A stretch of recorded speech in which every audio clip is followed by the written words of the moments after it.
احنا مش جايين الدنيا عشان نقيم نفسنا فيها.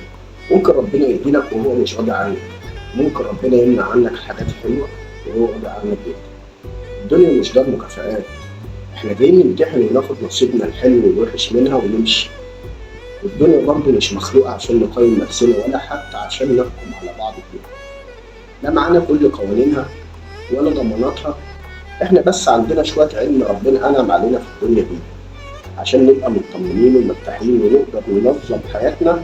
لكن ما عندناش كل المعرفة دي ولا حتى تقلباتها ولا الغرض والحكمة من كل الأقدار ومن كل القوانين الواضحة اللي ربنا بعتها لنا في الدنيا. لا يكلف الله نفسا إلا وسعها، لها ما كسبت وعليها ما اكتسبت. يعني مفيش حمل هتشيله فوق طاقتك، مش هتشيل ذنب حاجة أنت ما عملتهاش، وسيجزي الله الشاكرين.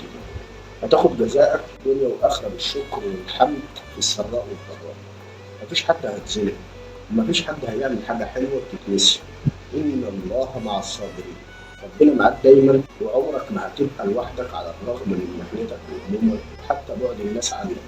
احنا بس بننسى ان ربنا موجود معانا وانه سبحانه وتعالى الوحيد اللي يغنينا عن كل البشر وعن كل حاجة، بس ما ننساهوش ونلجأ ليه. وهتلاقيه جنبك بنعمه والقوة اللي هيقدر يمدك فيها علشان تعدي كل حاجة صعبة.